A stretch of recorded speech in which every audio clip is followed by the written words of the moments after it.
Rabiatou Diallo. Je suis la fondatrice du club Rabier des enfants et je suis volontaire des Nations Unies.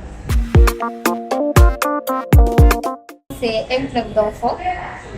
Nous encadrons à ce jour plus d'une trentaine d'enfants. L'idée, c'est de promouvoir, de mettre en évidence le droit de participation des enfants. Conformément à l'article 12 de la Convention internationale relative aux droits de l'enfant, qui stipule que chaque enfant a le droit de s'exprimer sur les sujets qui touchent son bien-être. Donc, nous essayons de donner une tribune d'expression à ces enfants pour que eux aussi soient les acteurs de leur vie. Donc, à ce jour, ils sont plus d'une trentaine, c'est eux qui occupent les mêmes toutes les fonctions. Et nous sommes juste des coachs et nous essayons de leur donner des tribunes d'expression pour qu'ils puissent parler eux-mêmes de leur vie. Une association d'enfants de 10 à 17 ans. Et ces enfants, nous faisons des réunions chaque semaine. Et c'est les enfants qui président les réunions, peut-être que vous avez eu le temps de le constater. Ces enfants qui président les réunions, qui initient des activités. Et nous, en tant que coach, nous essayons de voir la faisabilité et nous les accompagnons dans la réalisation de ces activités.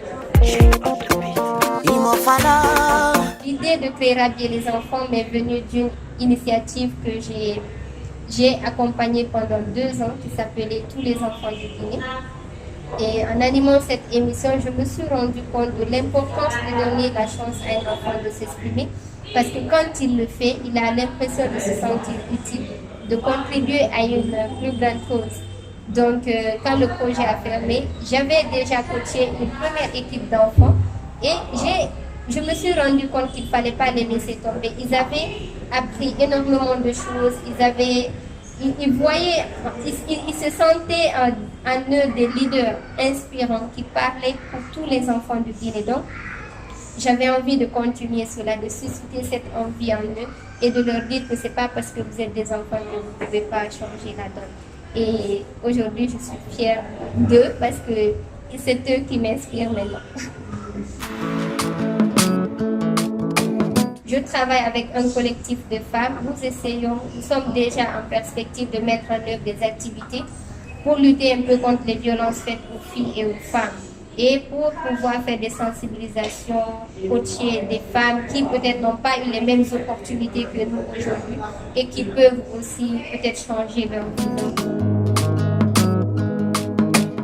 Je viens d'une communauté où la majorité de mes amis n'ont pas pu continuer les études.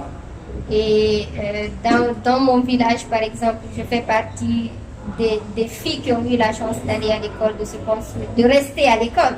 Parce que beaucoup sont venus mais ne sont pas restés.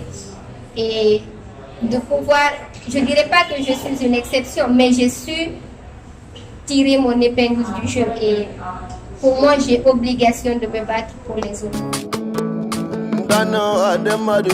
Je lui dirais qu'elle est forte, qu'elle est brave, qu'elle ne doit jamais douter du potentiel qu'elle a. Qu'elle n'écoute jamais les gens qui lui disent que parce qu'elle est une fille, elle ne peut pas aller de l'avant. Elle doit plutôt se rendre compte que justement, c'est parce qu'elle est une fille qu'elle peut aller de l'avant. Elle est appelée à être une mère, une épouse, mais qu'à la fois, elle peut aussi devenir autonome, indépendante.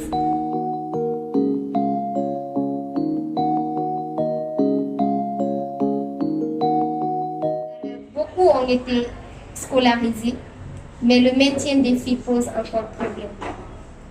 Tout ça parce que nous sommes dans une société où les gens estiment que les filles n'ont pas le droit de faire carrière. Les filles sont faites pour être une épouse, une mère. Les femmes doivent prendre conscience que ce n'est pas parce qu'elles sont faites pour... elles sont une épouse, une mère, qu'elles ne peuvent pas contribuer au développement de leur pays. Comme je disais tantôt, elle a le droit de se forger une carrière et elle doit y croire et se battre pour cela. Parce que, en fait, souvent nous sommes mutilés dans nos familles. On essaie de suivre les parents. Nos parents aussi doivent comprendre que ce n'est pas parce que nous sommes des femmes que nous devons rester dans un ménage. Et je pense qu'on doit se battre pour le maintien des filles à l'école. Aujourd'hui, c'est vraiment le plus grand problème que moi je constate. Il faut se battre pour que les filles restent à l'école. Parce que c'est ainsi qu'elles peuvent continuer à avancer et demain devenir des femmes autonomes, indépendantes. Où sont Souvent, je me dis, j'ai fourni beaucoup d'efforts. Je n'ai pas le droit de me lâcher. Ça ne va jamais être facile. Des difficultés, il y en aura toujours. Mais le plus important, c'est de tomber, se relever, se dire que ça arrive. Je ne dois pas oublier d'où je viens. En fait, à chaque fois que j'ai envie de relâcher, je me dis que je ne peux pas. Je ne peux pas. Je vais peut-être me cacher derrière, je vais pleurer, je vais tout faire, mais après, il faut que je redevienne plus forte. Donc, j'essaie de positiver les choses. Je suis de nature très optimiste. Même quand c'est dur, je me dis toujours que tout va bien. Sont les miens, certains m'ont laissé. Les jeunes en majorité qui attendent toujours qu'on fasse les choses à leur place. Initier des choses. Commencer quelque chose.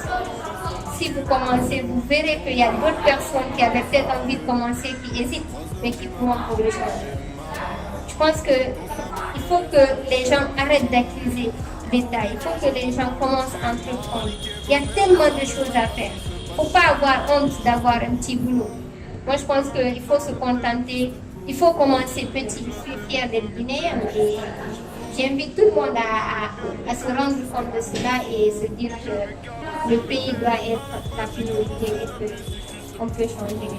L'idée, c'est de savoir qu'on est tous des jeunes et que chacun de nous a une responsabilité. Chacun de nous peut-être travaille dans un domaine spécifique où il peut changer les choses. On ne doit jamais douter de l'importance qu'on a dans notre pays, de ce qu'on peut apporter pour changer ce pays.